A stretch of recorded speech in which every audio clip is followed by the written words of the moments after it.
because all my other hosts are stuck at the bottom of a lake. For this episode, we are joined by two contributors to GeekVision.com, as well as numerous other websites that would take far too long to mention. Mr. Tony Goldmark, some jerk with a camera. I did it. And David Doggans Ganssle. Hello. I hope I'm pronouncing your name Nobody right. gets me. You are pronouncing my name right, yes. Yes. Good. And Nobody by gets the way, me. before we go any further, it is geekvision.tv, not GeekVision.tv, yes.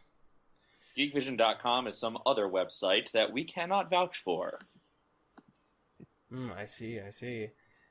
Don't know who they are, but we will destroy them someday. We think they're affiliated with the Uruguayan mafia, but we have no concrete proof. We only have conjecture in my mind. I really hope this But episode really, doesn't get taken down by the Uruguayan mafia.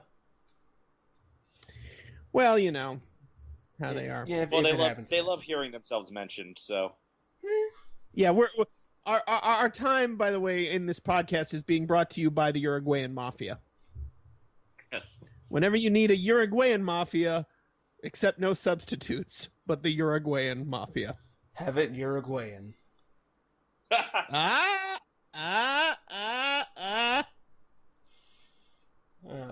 How are you gentlemen doing tonight? We're Quite well. loopy.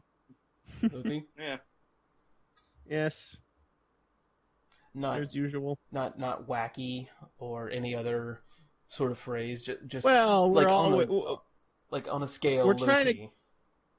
we're trying to give up being wacky for the new year and just settling into loopy. A very admirable goal.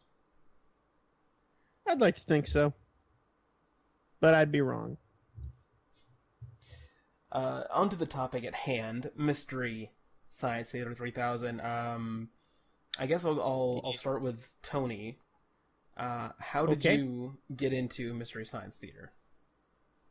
I got into it a lot later than, rather embarrassingly late, actually. It wasn't until towards the end of the Sci-Fi Channel run that I finally, I was flipping through the channels and I found these silhouettes at the bottom of the screen riffing a bad werewolf movie, which turned out to be the movie Werewolf.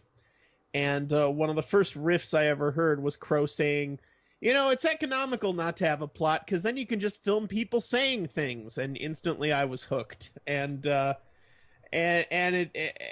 now, unfortunately, that was a rerun of that episode.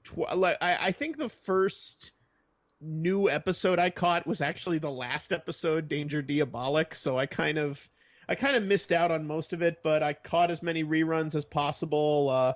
Back when record stores still exist. So back when record stores still existed, I went to the local FYE and bought as many Rhino releases of MST3K VHS tapes. Remember VHS, kids? They're like DVDs, only bulky and stupid.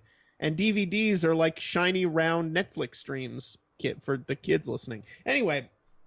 So yeah, and it just became one of my many pop culture belovedments, I suppose. Do you think Randy Moore took that advice to heart when he made Escape from Tomorrow? If you don't have a plot, you can just film people saying things. Or not saying things in his case. There's a lot of shots in that movie of just people standing around looking at things that are supposed to, because it's artsy, you see, and if characters talk, it doesn't count. I actually tried to watch it. He took Sorry, go ahead. I was going to say Randy Moore took the advice from Future War, which was, okay, we got flashlights in Right. the dark space, let's make a movie. In this case, it was, we have Disney World, let's make a movie. Indeed. I tried to watch that movie about a year ago. Just couldn't. I couldn't get through it. I don't blame you. It was tough for me to get through. The only thing keeping me going through it was, okay, this has to be building to something, right? This can't just be as random as it looks. Like, this has to be going somewhere with this shit, and nope, nowhere at all. Man, riff tracks would be great at that movie. It would. I mean, if they could get through it, I think that would be great. That would be a wonderfully riff-traxable movie. Although, yeah, although then their version of it would be considered the definitive one instead of mine, so I disapprove of that for selfish reasons. Well, you could always do an riff of it. Well, sure, but you know, I'd watch that. I would literally buy that for $1. There was a bit that I wrote for my review, which I wound up cutting, where I said that at its least worst, it resembles the kind of movie Terry Gilliam might make if he had Terrence Malick's sense of humor, the Twilight Saga's sense of pacing, and my visual panache. Which, there you go. So, do you want to be called Dave or Doggans in this? You can call me whatever you'd like. Okay, my lord. How did you get into Mystery Science Theater? Well, my subject, I also got into it, got really into it fairly later just because I did not have cable growing up. I first became aware of Mystery Science Theater through the internet, but in that day and age, it was very, very, very hard to find video on the internet, at least video that was in any way visible or audible. But I was aware of the concept of Mystery Science Theater, and I would see bits of it, long in the pre-YouTube days, snippets from shorts or just scenes from episodes.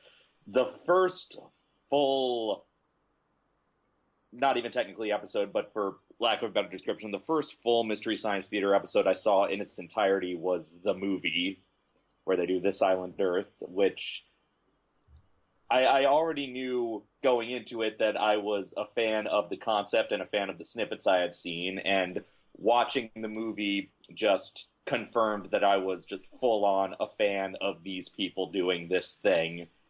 And I think I pretty much immediately, after seeing the movie, bought the first two Rhino volumes on DVD, the first two collections, which just so I would have 8 movies. And it was shortly after that, or it was around that time that YouTube really blew up, and suddenly there was a way to easily have access to pretty much every episode of Mystery Science Theater.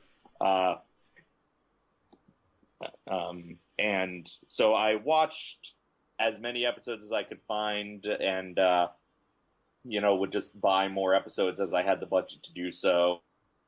And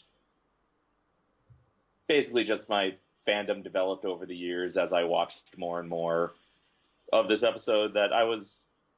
So yeah, I became a fan of the idea of it before I had a chance to actually see it. And I remain a fan of both the idea and the actual thing to this day. Very, very cool. I have a more... I don't know if it's unique or not, but for the record, I'm 22 years old. And I didn't get into I didn't get into it until I was like 15. When I had a friend who was really into it, and he was doing Mystery Science Theater fan art on DeviantArt, and good fan art, not like crappy anime, everything looks like Naruto fan art, as most 14-year-olds tend to do. But I saw him doing this thing. I was like, "What's that?" And he goes, "Oh, it's Mystery Science Theater." And I'm like, "What the hell is Mystery Science Theater?" So he sends me a link, and I watch Manos: The Hands of Fate in its entirety, and that's how I got started.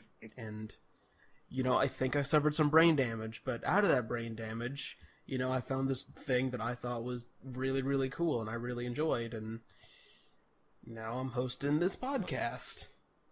Indeed you are. My favorite riff from Manos is every frame of this movie looks like someone's last known photograph. It's just so perfect. I love bits of comedy that like they hit a target that you don't even quite see. It's incredible. Manos is one of those episodes that everyone holds up as a gold standard MST3K episode, but I've always wondered how it fared as an entry-level MST3K episode, because Yeah. Now that I'm hearing in your case, because I know a lot of people recommend, oh, you got to get someone hooked by showing them Manos, but I know some people who would instantly be turned off to the show if one of the first things they saw was Torgo. Well, I mean, the thing about Manos is it's so bad, and honestly, I've tried to watch it on Rift and I can't. I can't. I have to watch it Rift in some form, and it's one of those things that if you can make it through Manos, you can make it through almost any episode. And I mean, not every episode. I still have not seen. I think it's Prince of Space all the way through. Like even Rifts, I just can't do it. It turns me off in the first 20 minutes. Clearly, your weapons have no effect on him. It's true. It's true. And the last episode we did was Radar Secret Service. I got through it. I could tell you nothing about the movie. I literally don't know any characters' names. I couldn't tell you what the plot is, other than Radar is involved. It's just that forgettable. But really, Manos is kind of... I would say Manos is the gold standard just because it is the definitive bad Mystery Science Theater movie. Long shots of nothing happening. Characters' motivations are all over the place, or they have none. It's certainly the one. It's certainly the episode where they perform the most miraculous alchemy on the movie. Like they take a movie that is basically just fucking nothing. I'm sorry. Can we swear on this podcast? Yes. One of the hosts used to run a blog called "Fuck Yeah, Mystery Science Theater." So. Oh, cool. All right, cock shit fuck. It's a movie that's basically just nothing. Like there's nothing to the movie. It takes really dedicated qualifying riffers to not just rage quit on a movie like that, but but they turned it into brilliance, and you're right about it being definitely a litmus test. I mean, I'm not sure if someone's just destined to be a casual fan of MST3K, I'm not sure it would be a good I'm not sure it would be a good entry-level episode, but if someone is destined to host a podcast on it, then I'd say it's kind of a perfect entry-level episode, because like you said, if you can get through that, you can get through anything except Prince in Space. Yeah. Prince of Space. And plus, and then you can graduate to the Riff Tracks version of Manos. Right. Which, there's more Manos. For all of you that were craving the shots they had to cut out of the broadcast version. Yes. Do you like Manos but wish it was longer? Boy. Oh, now they're going back the other way. It's starting over. It's the one movie like Joel gets really mad at. Yeah. Do something. And the one movie the Mads apologize for. Yes. And that's really, I think that's really why it's such a fan favorite, because it's basically the perfect Mystery Science Theater movie. Goofy monster, terrible effects, but you can kind of see where this could almost be really good. Like if it wasn't written and directed so ineptly, if it had some kind of budget behind it, it could be something. Right. As Brad Jones said, it's basically a movie about a family losing its soul, and you can kind of do something with that. A couple years ago, someone wanted to remake it, but with like modern effects, and really? I think that would have been pretty cool, but it wouldn't have had the same charm. It would have been like every other remake of every other classic horror movie, which is campy in its own way.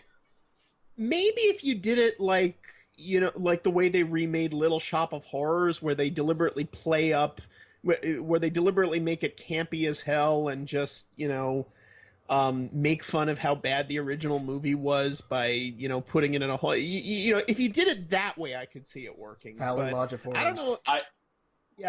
I will say but at this point... I would watch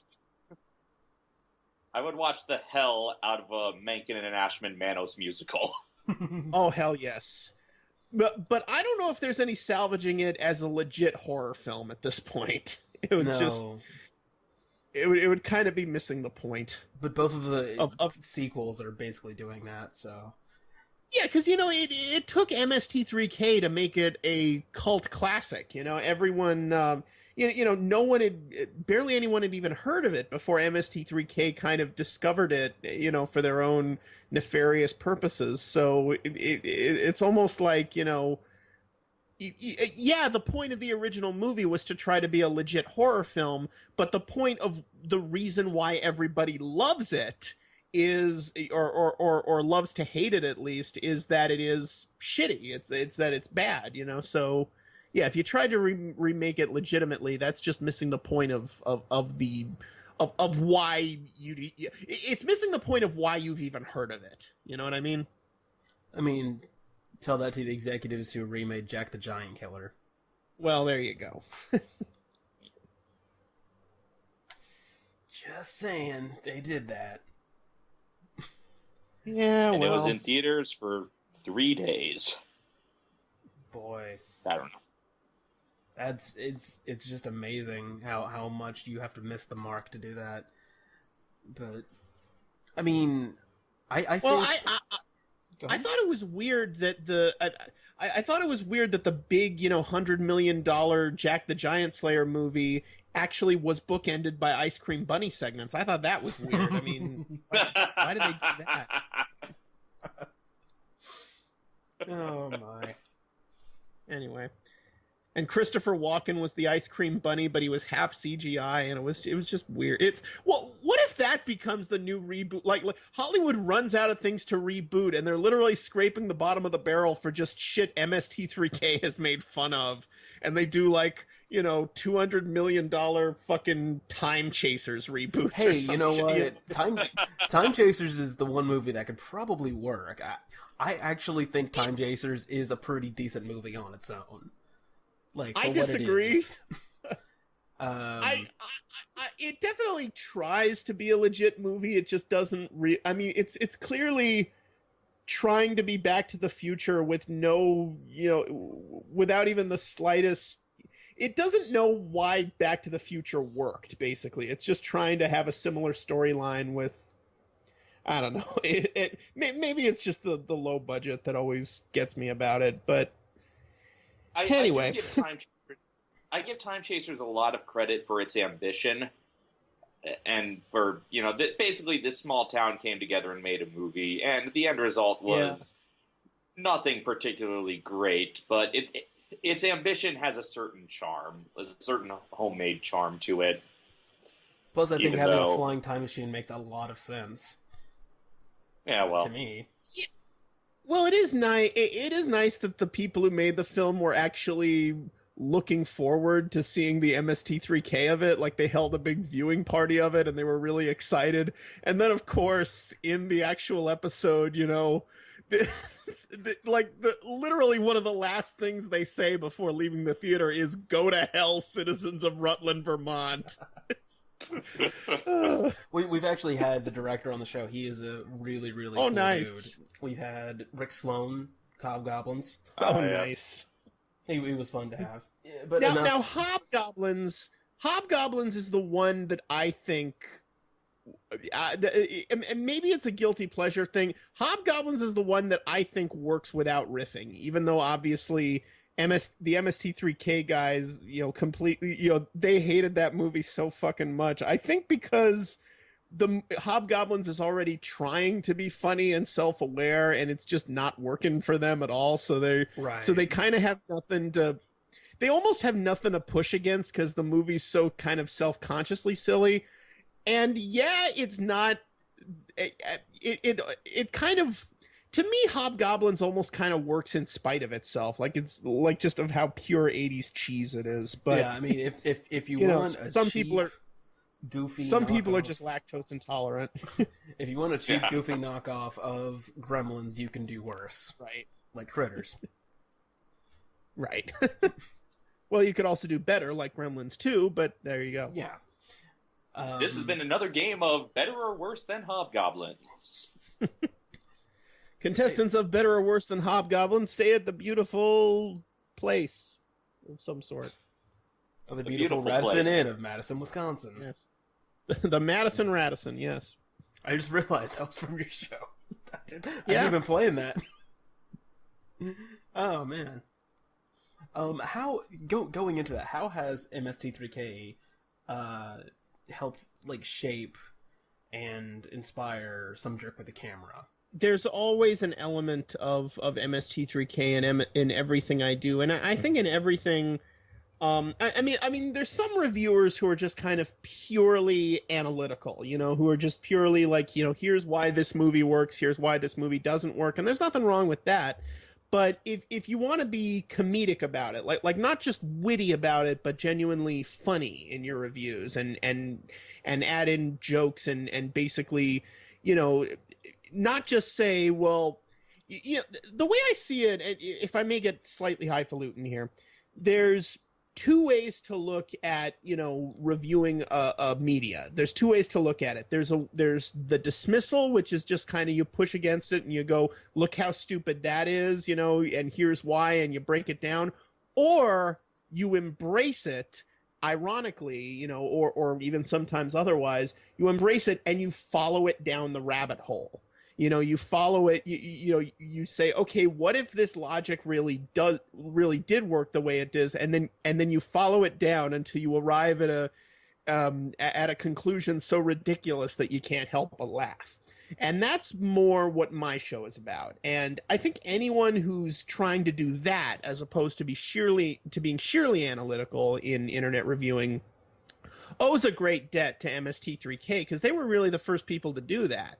I mean, I mean, aside from the only person I can think of who was really doing it before them in any capacity was Weird Al Yankovic in his Al TV specials, when he would play, really bad music videos but talk over them. Like on YouTube, there's a great clip of from like the '87 Al TV special of him playing the video for Sarah by Starship, and he's just mocking it relentlessly and playing, and it's so goddamn funny, and that's that, and of course things like What's Up Tiger Lily and stuff like that were kind of the precursors of MST3K.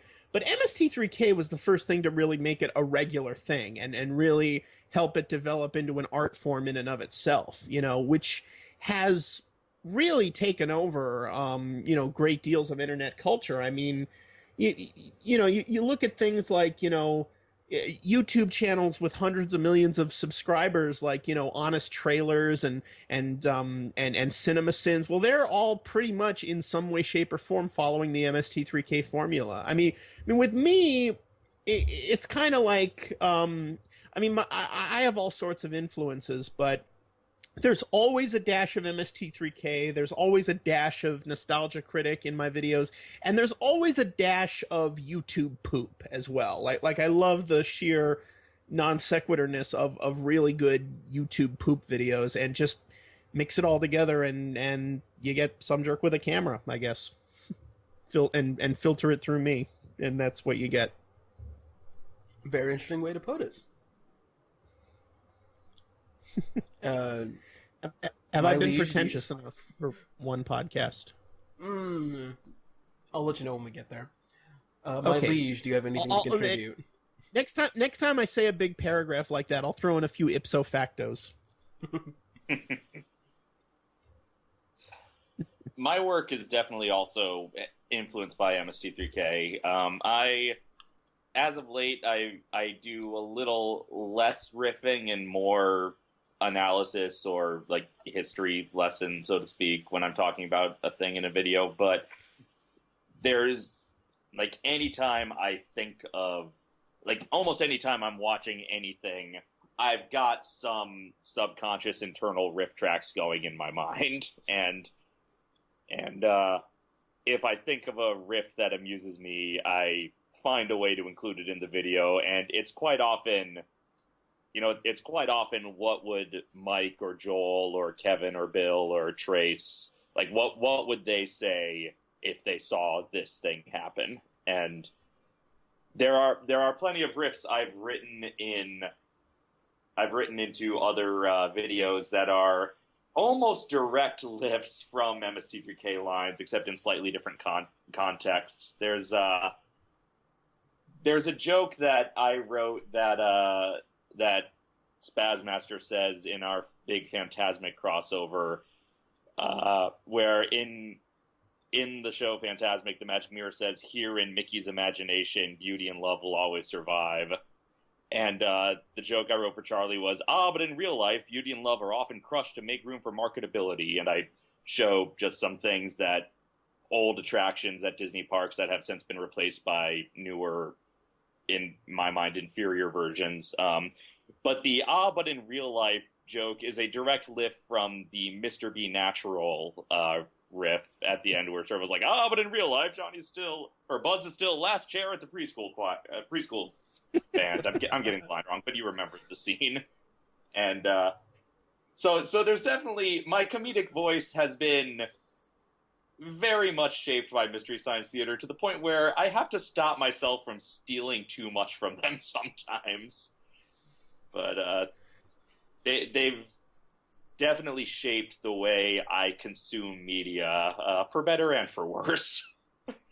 And as a result, Dave, they've shaped the way I execute. No, I'm sorry. Go. No, I was just saying, and as a result, they've shaped the way I react to media. Anyway, what I love about your show, especially on Blitztravaganza, is you've basically applied the MST3K, riff tracks riff formula to theme park shows, which is something I'd never even really thought to do, until I saw your show. It was like, because theme park shows, I mean, no one goes to theme parks for the live shows. They go there for the rides, and the shows are just something kind of to do, while waiting for the lines to cool down, but or just from walking a point A to B or something. So they are kind of they really are the theme park equivalent of B movies. They're the theme park equivalent of something just cheaply thrown together that doesn't make a whole lot of sense. And as such, they are prime candidates for the MST3K riff treatment. And you do it really well. You especially on I'm biased against Phantasmic, of course, because we reviewed it together. But my two favorites are probably the Beauty and the Beast live riff, and of course the Day at the Park with Barney. Now, here's a question: have either of you been to any Riff Tracks events or Cinematic Titanic or anything like that? I go to I for the theatrical releases of the live shows, I've been to every one of them except one. Ooh. I missed the Sharknado 2 one because I was working both nights they did that. I've never been to them in person, but I've been to, when they play at my local theater. I have been to one Cinematic Titanic show in person, and I tried to get into the taping of At Midnight, where Mike, Kevin, and Bill were the guests, but the audience was overbooked, so I didn't get in.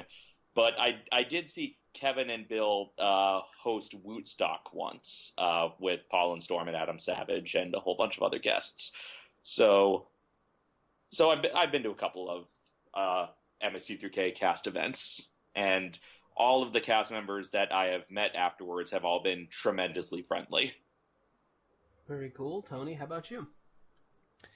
I haven't been to any Cinematic Titanic, unfortunately, but I have been to a couple of Riff Tracks, not the live shows, but the theater simulcasts of them. Mostly the Christmas ones I've been to, although I do plan to catch the rebroadcast of The Room next week, because I just recently finished reading The Disaster Artist by Greg Sestero, and now I'm starting to get obsessed with The Room all over again. Are you excited for the movie? Oh, that's going to be awesome. The Disaster Artist movie is going to be, yeah, I'm excited. I'm very much looking forward to that. That's one of those movies where, like, I don't know if Franco's a good director or not, but even if the Disaster Artist ends up being bad, that would still be kind of appropriate. And I think no matter what, I think no matter what, it should be a fun movie. Kind of weird how Franco keeps getting involved with Mystery Science Theater alumni in some fashion. Yeah. That's true. That's true. Freaks and Geeks. He was. Freaks and Geeks, and now he's doing The Disaster Artist based on the film arguably made most famous, The Riff Tracks. Yes. Weird. Keeps happening. Now, this is the big question. The question everyone really wants to know: Joel or Mike? I don't think the two can really be compared. Good answer. You know, it's like when I'm sorry, Dave. Go on. Well, I think both Joel and Mike serve different roles really well. I mean, ostensibly they serve the same role as the human at the center of everything, but you know, Joel built the bots, so he was more of the father figure to the bots, whereas Mike is more of the, you know, older brother or the dumb babysitter or whatever. But Joel and Mike's styles of delivery were so different from each other that I totally understand why people have preferences, and I totally understand why someone who really likes Joel's style wouldn't like Mike, and vice versa. But depending on the mood, like, I really enjoy both of their different styles, and I just keep waiting for the day, and sometimes it seems less and less likely, but I just keep waiting for the day that Mike and Joel do something together. I want to hear them riff together, because I love both of their styles, and I don't think it's an either-or situation, even though so far it has been, because we've never seen them riff together. I wish they had gotten Joel into the theater in the Soul Taker episode. Yes. That would have been sweet. What I was told is they wrote riffs for Joel, but he was on a time crunch and they just couldn't film anything else with him. Because they did the host segments first. I mean, yeah, it's different. I mean, they're two different characters, and they're both equally valid in that world. And you know, anytime you compare any, you know, it'd be the same question like if you were to compare, well, which do you prefer, Comedy Central MST3K or Sci-Fi Channel MST3K? It's like asking, would you prefer to eat chocolate ice cream while getting a blowjob or cookie dough ice cream while getting a blowjob? It's like, it's going to be a great thing no matter what. So, you know. Now, how do you guys feel about the upcoming, not reboot, because everyone's calling it a reboot, but it's not a reboot. And I am kind of, you know... it's a reimagineering. Yeah. Yes. It's the continuation, the revival of MST3K happening hopefully this year, I think. I'm looking forward to it. I like all the cast. I like Jonah Ray. I like Felicia Day. I like everybody involved in it. I'm looking forward to it.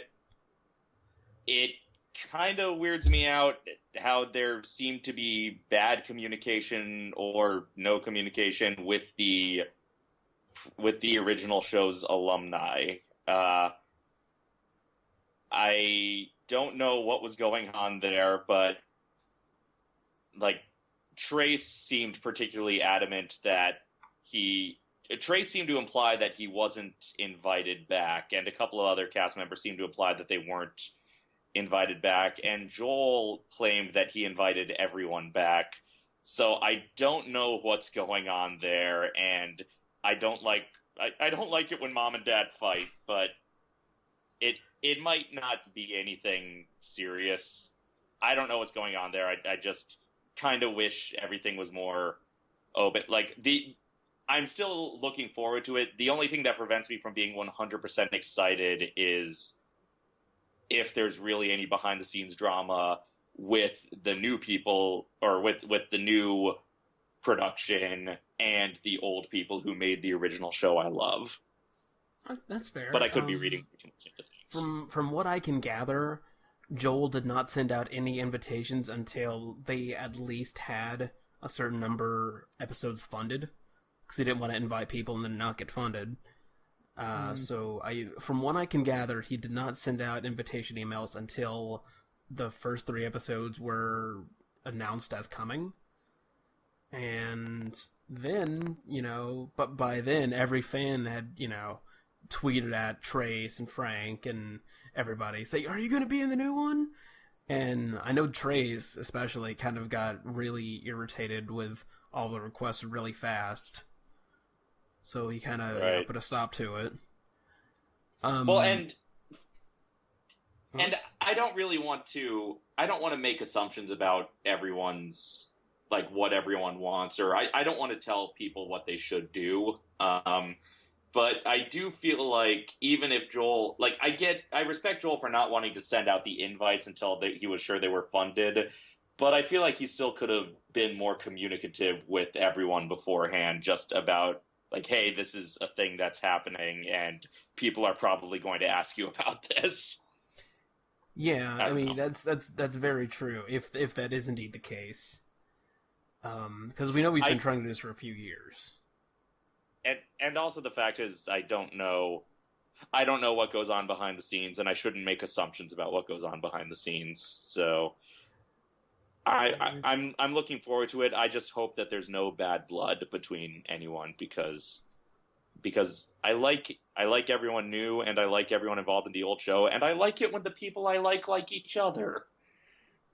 Maybe I'm naive, but here's the way I see it. Even if this wasn't technically MST3K, but it was the people who are involved in it doing an MST3K-esque project, I would still be massively excited for it. So that's true. That's very true. So ostensibly, what's in a name? It's like I like it when people I like do things together, and I'm looking for. I mean, for God's sakes, Dan Harmon and Justin Roiland are going to be guest writers. How great is that? Dana Gould, Paul and Storm. Yes, exactly. All these. Patton Oswalt playing TV's son of TV's Frank. That's Rebecca and Steven Sugar, Pendleton Ward, Adam Savage. Yep. Mm-hmm. It's an amazing. It's an amazing list of talent, and so many people I'm such a huge fan of, and it's really like a who's who of the nerd scene right now. I mean, indeed, possibly Mark Hamill, which is just yeah. Maybe he'll say something in this one. I mean, do you know how many guest stars MST3K had in its original 10-year run? I believe it was two outside of the writers. 2. It was 2. Leonard Maltin and some football player. Yeah, Leonard Maltin and someone from the Minnesota Vikings or something. Because and he didn't even say anything. He's just there, yeah. So the sudden, thing of Jerry Seinfeld, Mark Hamill. That's of course not counting Joel and Frank and Soul Taker, but and their comedian friends who they had playing minor roles, I can't remember her name. Like Mike in a whole bunch of episodes before he hosted. Right, there was a comedian, I can't remember her name. She played violin in one episode. Bridget. No, not Bridget. Can't remember her name. She does impressions, and she's a voice actress, and she's on Adventure Time and stuff. I can't remember her name for the like of me. We contacted her about doing the show, and we got her agent. Her agent was like, "Yeah, we don't do podcasts." I'm cutting this out of the episode. Well, you don't want to get in trouble. Mergly. Well, there's and part of the reason the original show didn't have all the guest stars was because they shot in the middle of nowhere. They weren't about to fly Joel knew Jerry Seinfeld even back then, but they weren't about to fly Jerry Seinfeld out to Eden Prairie to do a walk-on. Exactly. Right. Plus, I mean, I think the lack of guest stars really made it more timeless. I mean, if they tried to shoehorn in whoever the new big person was, it would just make it like, oh, when was this made? Wait, yeah, and at least the for the most part, the guest stars list from the upcoming series are all either performers whose work have stood the test of time, or they are performers who have the kind of nerd and comedy credentials to appear in a Mystery Science Theater project. Right, exactly. I mean, honestly, to be honest, the inclusion of Mark Hamill makes me think, are they doing Star Crash? Because that would be amazing. That would be amazing if they were doing Star Crash and Mark Hamill shows up. Oh man. David Hasselhoff shows up like, hey. Are there any movies you would want to see on the new Mystery Science Theater? One of the things I loved about Mystery Science Theater was not knowing anything about a movie before I see the episode. Yeah. And there are certainly movies I've seen that I think I would love to see MSTieCast or Riff Tracks tackle this, but this actually goes into one of the differences between Joel's and Mike's style was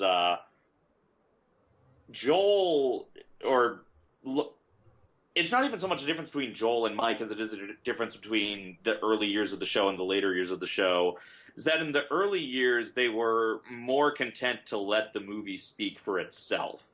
Like, here's this weird movie nobody's heard of, and it's not that they don't make jokes, but it's that, like, if something weird happens, they react like they're watching it for the first time. And Joel's style was more of a casual friends watching a movie vibe, whereas by the time they got to the sci-fi years, the writing was so sharp that, like, every joke landed with such precision that they were all hilarious, and some of the funniest episodes came out of those years. Yeah, and speaking of the point, some of their funniest episodes were of movies that aren't even objectively that bad, like Time Chasers or Hobgoblins, I wouldn't call any of those movies good necessarily, but I mean, compared to, fucking Manos, they're Citizen Goddamn Kane. I mean, it's at least in terms of, competence of the production. And that's one of those things where part of the joy of Mystery Science Theater for me is discovering this movie along with Joel or Mike and the bots. And you contrast that from Riff Tracks, where now they're doing more VOD stuff, but in the early years of Riff Tracks, it was largely riffing on movies you've already seen, or movies you probably already own. So they couldn't really let the movie speak for itself the same way. They had to, it's like, well, everyone's already seen The Phantom Menace, but now we need to make the jokes that they haven't thought of before while they're watching The Phantom Menace. Which is a feat in itself. Yes. So usually when I think of a movie that I'd love to see riffed, I think of it more for like a Riff Tracks than I do for a Mystery Science Theater episode. Even though the bulk of both Riff Tracks and MST3K is ostensibly similar, there's a certain element of MST3K where it's like, here's something you've never seen, never would have seen if it weren't for us. Here's something you can't believe was really made. So yeah, that was my and the problem with that in modern day is that it's harder and harder to find undiscovered movies like that. Mm-hmm. Because if a movie really is so bad it's good, the internet kind of finds it and leaps on it. Like there's a movie right now that I forget the name of it, but it's like I forget the but there's this movie right now which is only available from literally the guy who made it. You can buy it on Amazon, but it'll be like a home burnt DVD that the guy makes, which is starting to develop a cult of being the next The Room. I know Nathan Rabin wrote about it for like Split Sider or Rotten Tomatoes or something. What's it about? I might know what it's called. It's basically about this guy who actually, hang on. Talk amongst yourself. I'll try to find the name of it. Talk amongst yourselves. Quick, let's talk about Tony behind his back. Yes. Okay. Yes. Talk about me about the.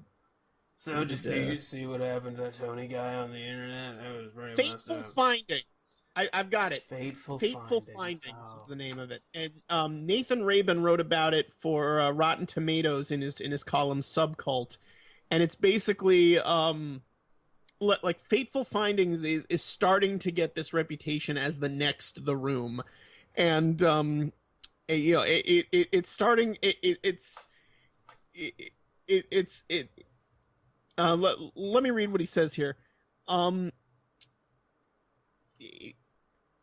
Room occupies a weirdly rarefied place in the trash cinema realm as, to quote the title of a documentary about Troll 2, a previous honoree, the best worst movie. Now, Fateful Findings is directed by this guy named Neil Breen, and it says here, the movie has an unmistakable The Room quality, if only because both films are the works of homely middle-aged men the world might otherwise ignore, but who look in the mirror and clearly see a younger, sexier Ryan Gosling with Steve McQueen's swagger and James Dean's effortless, timeless cool. And yeah, I'll put the link in it for you guys. It's one of those. It's basically, he says it's like a version of The Room that's 10 times as ambitious and twice as incompetent. That's because it's about a lot. this. It really is, and it's basically, yeah. Just read the article and yeah, with the thing, and you can post it in the thing or what. You might want to cut this whole thing. I didn't really know what I was talking about, but anyway, like. My point is that movies like this, movies like Fateful Findings, are starting to, you know, when the internet starts to pick up on a really bad movie, it gains we've reached the point in riff culture which MST3K helped create, ironically enough, where once we find these movies, it's really easy to share them and really easy to, you know, it's much easier for them to gain notoriety nowadays. And I mean, look at what happened with Birdemic. You know, I mean, how would in the pre-MST3K days, Birdemic, some guy would have made Birdemic and it would have just completely been forgotten. But you know, and yeah, riff tracks kind of helped, but it gained a cult all its own, even without riff tracks or with, you know, the help of other things around it. And you know, so it's going to be harder and harder for MST3K to find. I mean, I agree with Dave, as he says in his T-shirt and his avatar. You know, it's the great thing about MST3K is that you did discover these, you know, bad movies that you never knew existed before, but. The interesting, you know, the interesting question with the quote unquote reboot is, will they still have that power, or are they just gonna try to find the next Room, or even so, are they gonna find, you know, sort of mediocre movies like you know, like Time Chasers or Hobgoblins or something, or Soul Taker or something like that, and then use their riffs to show us why these movies are so much worse than we initially thought. And along those lines, one movie, even though I've already reviewed this, and even though it would kind of be cutting into my territory a little, I would so love to see MST3K tackle Escape from Tomorrow. Ooh. I think they would, if I didn't succeed in making that movie watchable, then maybe they can. It's like, that is how bad that fucking movie is. It's one of those movies that can only be salvaged through, you know, riffing, because if you're not going to riff it, you're just going to rage quit. Anyway, I hope some of that made at least a little sense. It made a little bit of sense.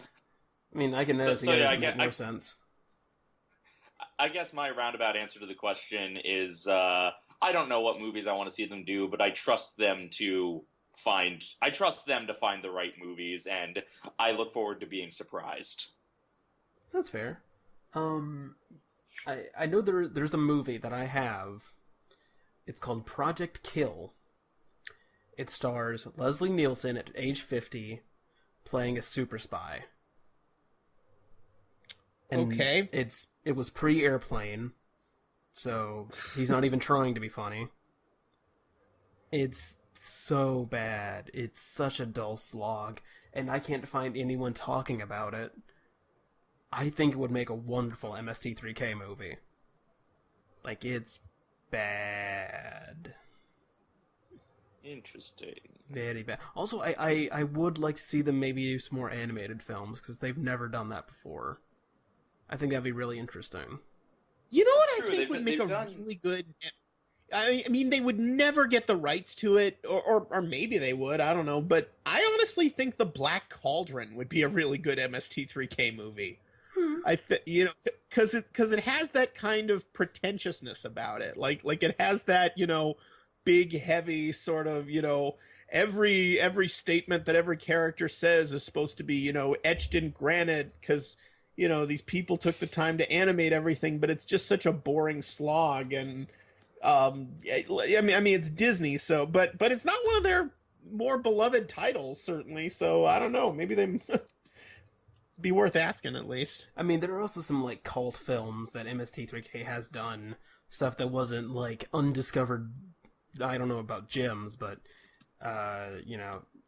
not quite diamonds in the rough, but stuff that people kind of have heard of, but right.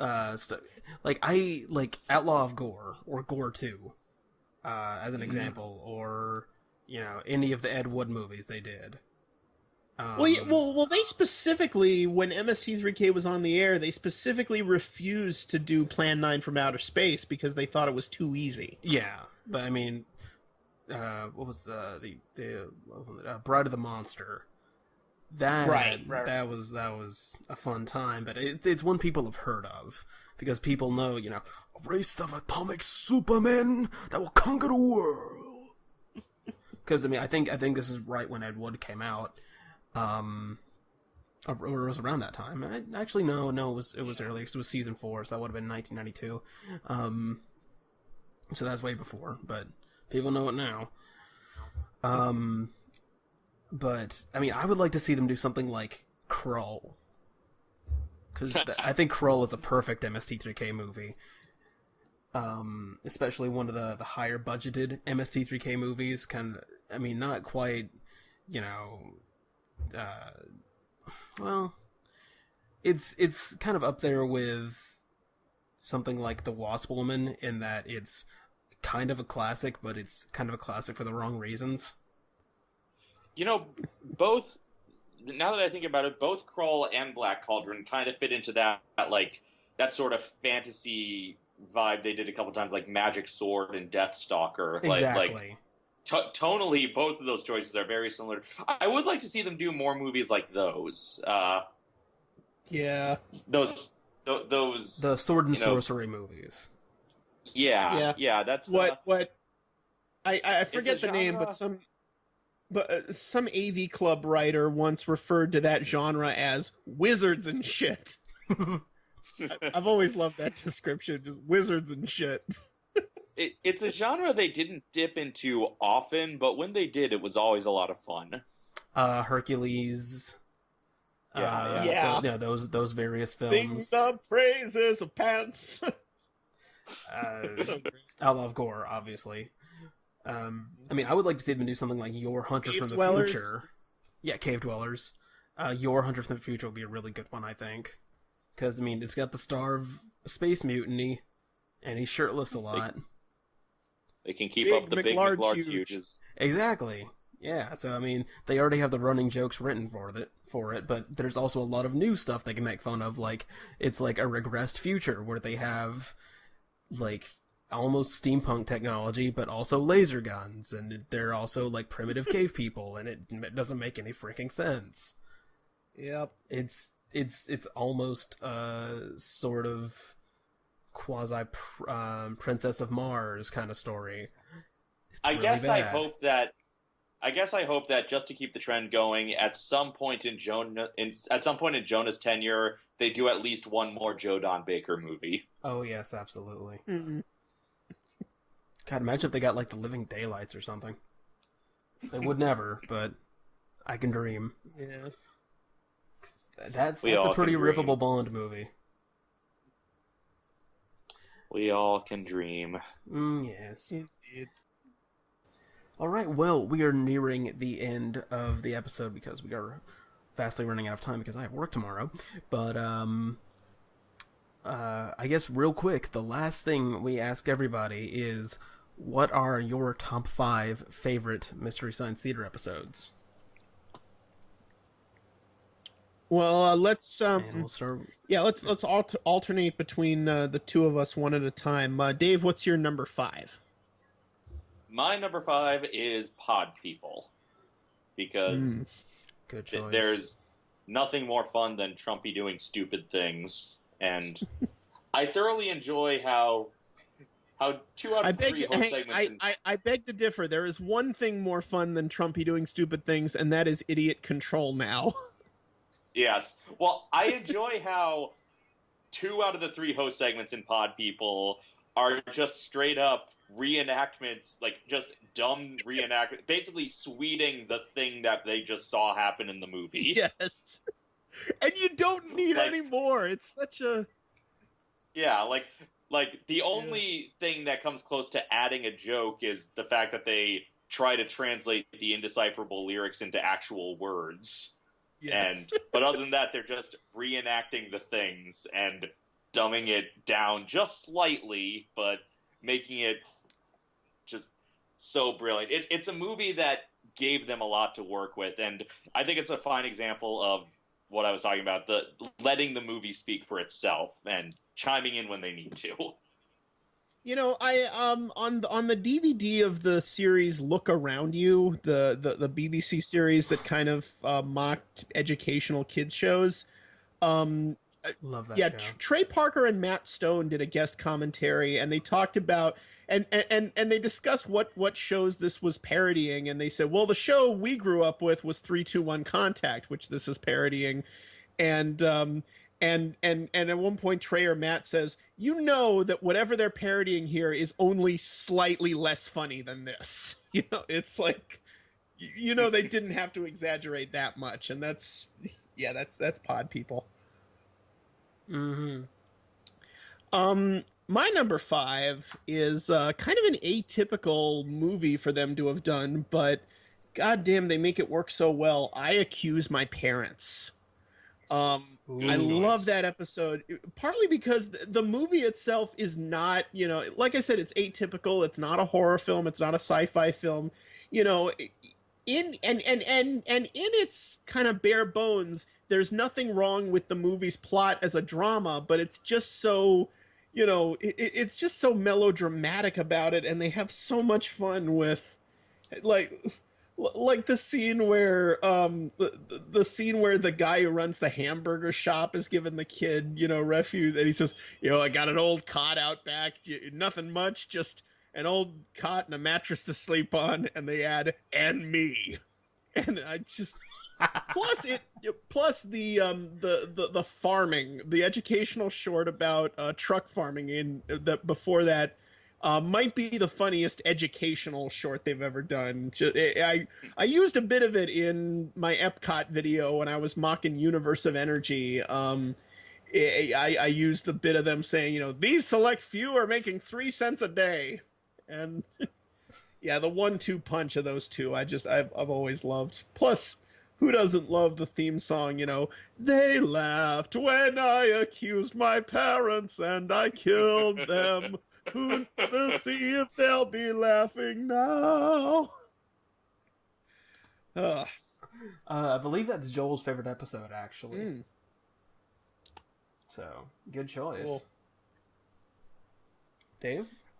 What's your number 4? Yes, I probably should have specified beforehand that my preferences change frequently. So, like, if you ask me tomorrow, I might be listing 5 different episodes, but just because That's there are so many great episodes. But number 4 that comes to mind right now, also because it's an atypical movie for them, Catalina Caper. Because even though it's really early, so the riffing is a little rougher than in some of the later episodes. But it's such an interesting experiment to see them riff a purely deliberate comedy that doesn't take itself seriously and is full of pratfalls. It's such an interesting experiment to see them riff it, and it's one of those movies where the movie itself is so dumb and silly that I can't get mad at it, and I wouldn't exactly call the movie successfully funny, but it puts me in a mood for comedy, and the riffs on top of it just bring it over the top. And it also has two of my favorite. I'm sorry to keep interrupting you, but it has two of my favorite host segments. One of which is "My Creepy Girl," and yes. which is possibly my favorite song they ever did on MST3K. And if only because Kevin Murphy just sells the living hell out of it. He's a really good singer. And also the segment where Joel describes the 60s to the bots. Yes. But he only focuses on shit that no one thinks about when they think about the 60s, like Joey Bishop and shit like that. And at the very end he throws in, "Oh, and did I mention there were drugs back then?" And anyway,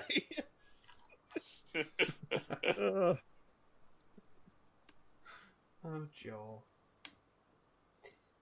Tony, what's your number 4? My number 4 is Time Chasers. Partly because I love that they make the Back to the Future homage, slightly more overt, but not too overt. Like, I think Tom Servos. I love Time Chasers for the host segments and the character arc through the host segments, and I just love Mike's brother Eddie. Like, I love that the conceit of that character, that he was sent up in Mike's place. And in fact, again, talking about MST3K deliberate references in my work, like in my Back to the Future review, there's a bit where I'm basically listing stuff that happens in every time travel movie ever made. And instead of referencing something that happens in Time Chasers, I reference the MST3K Time Chasers episode. Like, Mike Nelson got replaced with his brother Eddie, and this happened, and oh god, it's Also, I love that we get into the character of Mike's backstory a lot. I mean, exposition heavy, definitely, but I really enjoyed that aspect of it, and the crow has to go back, and then there's two crows back in the... And I love the line, "Oh, it's Time Chasers, it has that guy in it. Oh, and that other guy." And yeah, it's in short, go to hell, citizens of Rutland, Vermont. So Your word, Davey. ish. Dave? All right, my number 3. It's a common one to see on best of lists, but who doesn't love Space Mutiny? Mm-hmm. Big McLarge. Big McLarge, huge. I may as well just say that's my number 3 as well. Boom. So we may as well just both talk about it at once. Space Mutiny is... The woman who dies, and then in the next scene she's there. That's one of those things where, like, it's crazy when you watch that, but it's also one of those things that like, I understand how that happens in a movie, just because, like, you see in the opening credits, there are 3 editors on the film, so they're, they're passing the cut around, and they're placing scenes out of order, and they either didn't notice they got those scenes out of order, or just figured, well, it's more important to get this exposition in this order than it is to have the character stay dead when she's dead. But there's just so much in Space Mutiny.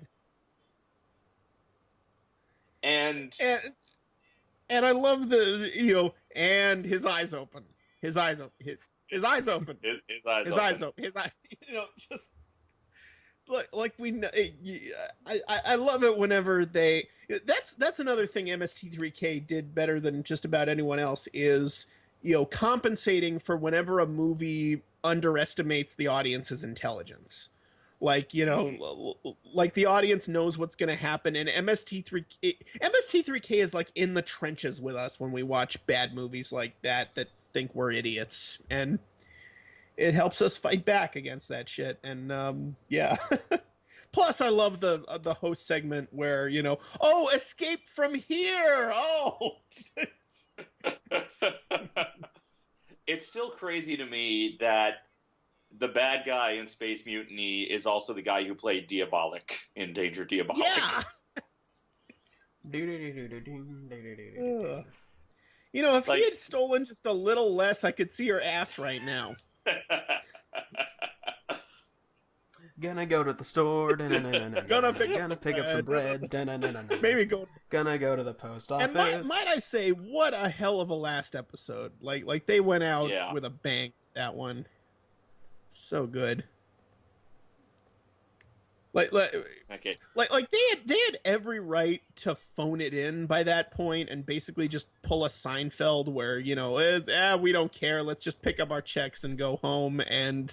And no, that really is a very solid episode all around. I completely agree. Diabolik is just a fantastic episode in general. Mm-hmm. All right, we're getting Diabolik talk in our Space Mutiny talk. Exactly. Yes. Well, what else is there to say about Space Mutiny other than the many names of writer? We put our faith in Blast Hard Cheese. Bob Johnson. What?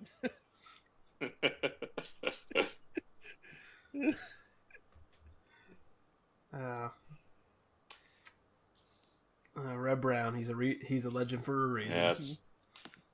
All right. So number 2 on my list, Skydivers.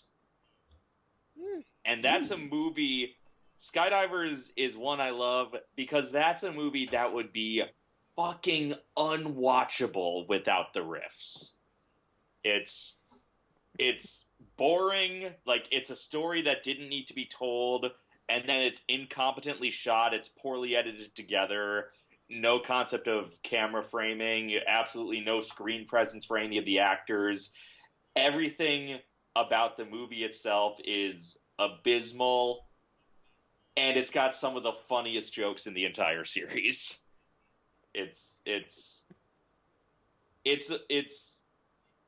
much like Manos. It's one of those movies that shows just how much they could save with riffing. And very, very. I feel like it's not what. I'm sorry. Go on. It's the first Coleman Francis movie they did, and right. It's not one that I ever use to show a newcomer Mystery Science Theater. I don't use any of the Coleman Francis trilogy to introduce a newcomer, but Skydivers is a boring story about people in a skydiving town and the betrayal and broken hearts that cause them to sabotage a parachute. And it's a movie that would just be 100% unwatchable without Mystery Science Theater, and with Mystery Science Theater, it's one of the funniest things ever. I feel like I've seen that one, but like only once, so I don't remember any of the specific bits from it. But I'll take your word for it. I'll bring it to the next movie night. Okay.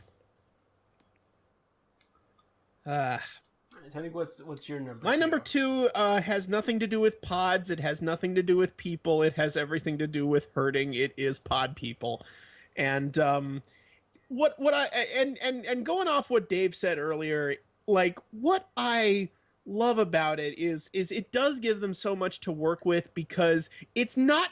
It's like 5 different kinds of bad movie all crushed into one. Like it's part horror film and part E.T. knockoff and part Deer Hunter knockoff and part Scooby-Doo fucking knockoff. It's like it's got so much it's like the production company started 5 different movies and then something went horribly wrong and they had 2 hours or they had 90 minutes worth of movie in the editing room and they're like fuck it, let's just cut it all together and pretend like it works and try to make some money off this. And God, they just have so much fun with it. It's clearly a movie where there was a lot of executive meddling, just muddling things up. It's like, well, you were making this horror movie, but now E.T.'s popular. Like, there was so much executive meddling, even though you can't believe that there were any executives involved in this production. Exactly. It's like and one of my favorite riff, and it's kind of an understated riff that very few people repeat, but it's one of my favorites of all time. And there's a scene where they're all trapped in the cabin and they say, you know, all the roads are blocked, the phones are dead. And Joel screams, "There's no way out of this film!" Which I love it whenever they get all existential like that. A similar joke in, I believe, The Unearthly, where the detective walks into a room and it's like, hey, there's a whole other movie in here. And before we get to our number one choices, Dave, we were at Disneyland a while back, and you reminded me of a riff from, I want to say, what's that 70s movie they did where they do Amazing Grace twice? Like this song, Touch of Satan, which almost made my top 5. Yeah, but you reminded me of a riff that made me laugh like for an hour straight or something about where it was like something along the lines of wait, is this what passed for entertaining movies in the 70s? And Mike says, well, talkies were still a novelty. Oh God. Touch of Satan. I actually also stole a joke from Touch of Satan for the Phantasmic review, which I had you write, or which I had you say, rather. I wrote a joke. There's a bit in, I believe it's in Touch of Satan, where someone mentions, you want some peanuts? And they say, I hope he said peanuts. Right. And we put, God, I hope she said tentacles in Phantasmic, which is, that's just doing the same exact joke over, but pretty much, but who cares? In my defense, Phantasmic left it wide open for that. Anyway. All right, so the number one is... The number one for me, it's been mentioned before tonight. And I'm going to guess it's number one for both of us, because we've talked about... It's been mentioned already, Werewolf. Yep. Werewolf. This is also my favorite episode. Werewolf. It's... Kevin himself called the movie a gift from God, and he's not wrong. Oh man, it was a movie. Good. The movie was tailor-made for what they do, and it really was so much so. It's absolutely fascinating. And like I said, it was the first episode I ever saw. So like the first hour or so I'm watching it, it's like, okay, this can't be a real movie. Like this was a movie they shot in a fucking weekend just so they could pretend to riff it. Not being familiar with the series, I seriously thought that these guys make their own bad movies and then riff them. Like that's how naive I was when I was a stupid fucking kid. But it's like, but no, they did not. No one would intentionally hire an actress that can't even speak English, who's like, but you and Tom are only in it for fame and fortune? Or, no, she didn't even say that. She said, you is a werewolf. You is a werewolf. I really but want over my dead body. I really want to cast that woman in a scene opposite Tommy Wiseau. Yes. Oh God, the universe would implode. It's just... Oh my goodness. People say rack to me a lot. Okay, stop. Everyone go up a shirt size. Thanks for killing me and all my people. Enjoy our land. Yeah. There's a business up there simply called R. We've come to the conclusion: dim bones, dim dry bones, sir. And And then, is there a more? I mean, at the end, Is there a more perfect discrepancy between scripted line and performance than this is absolutely fascinating? Yeah, champagne. Yeah.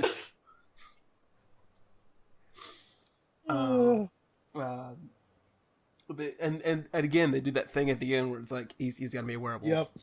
Yes, They're both gonna be werewolves. we know it's coming, movie, and of course, Crow. Yes. And So the end credits. The end credits where they start just singing random songs over the chant of the end credits is like it achieves nirvana. It's like I'll never listen to Tusk the same way again. It's just Gypsies, tramps, and thieves. We heard it from the people of the town. Tusk. Give it away! Give it away! Give it away now! Oh. And that's something they did in Riff Tracks that I loved a lot. Is it's for anyone who doesn't know, and you should. It's High School Musical's 10th anniversary, and Riff Tracks did the movies. Yes. They do that with one of the songs in High School Musical. What I've been looking for. Yes.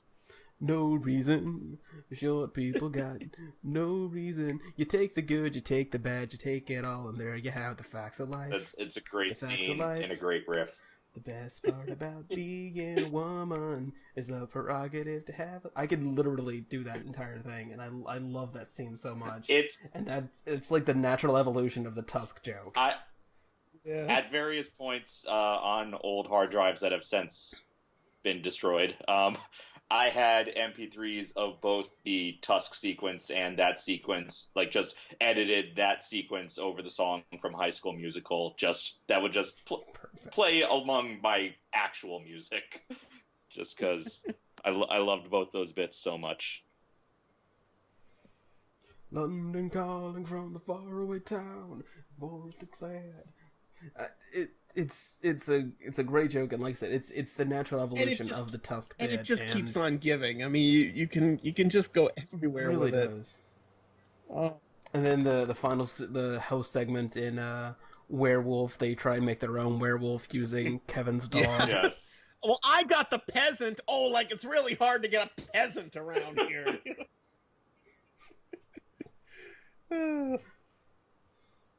There's also something I love about. I think all the host segments in Werewolf are great, but there's something I love about the opening one where they're doing all the celebrities brothers jokes. The who would you cast in your werewolf movie, and Chip Hitler or Chip Hitler, and they take that joke like as far as it can go. And then you almost think with Crow, they're just gonna like, okay, we get the joke. They're gonna run it into the ground. But then Crow just deflates the whole thing with it. All I could think of was Ray Liotta. He smells like apples. Sure, you don't want Ray Liotta's brother? No, I'm sorry. Well, it's fun. And Mike doing Inside the Actors Studio.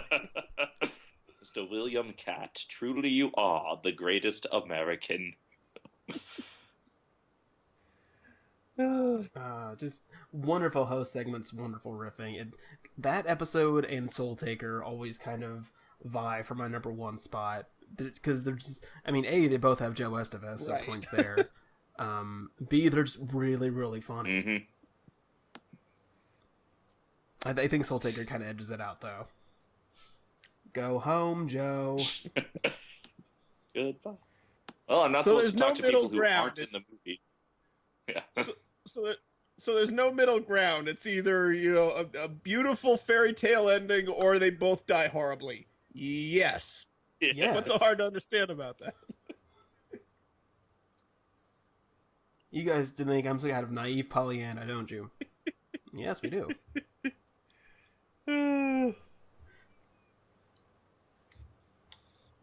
Where does that guy keep his acorns?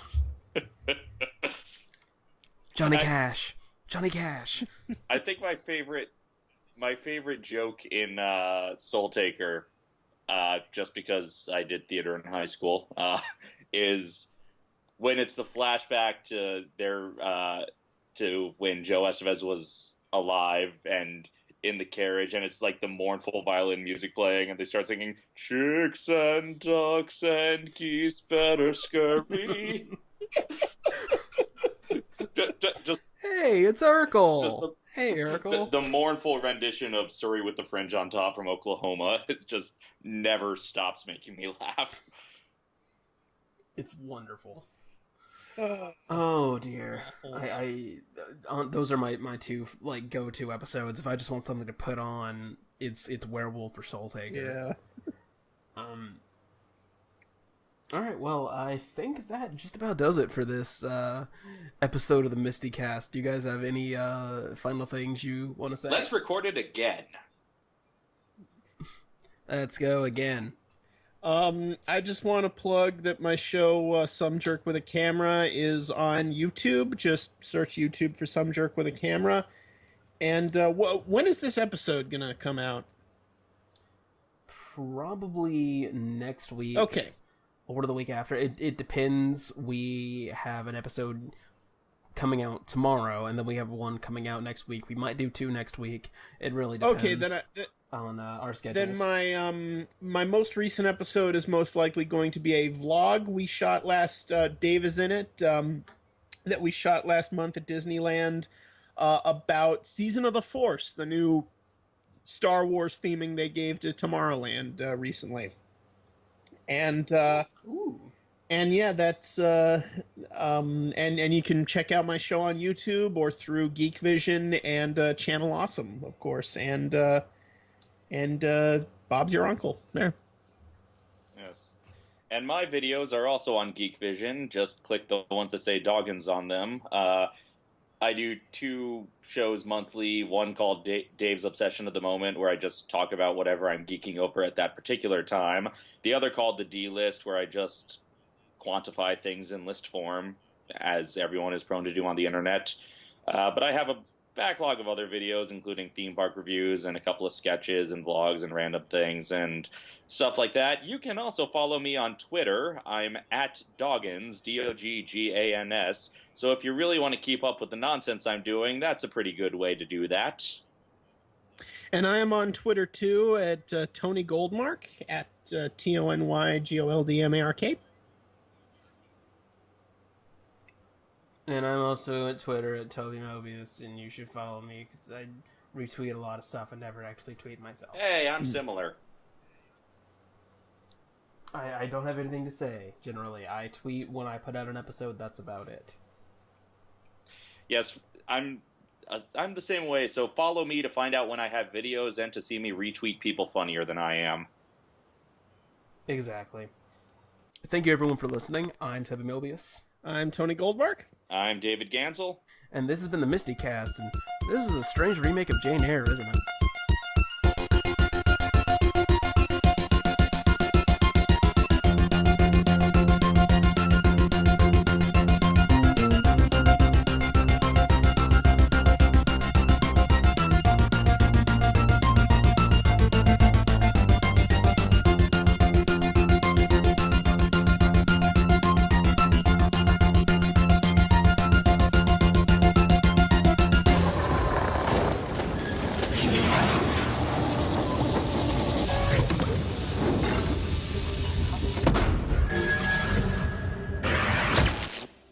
Now, poopy.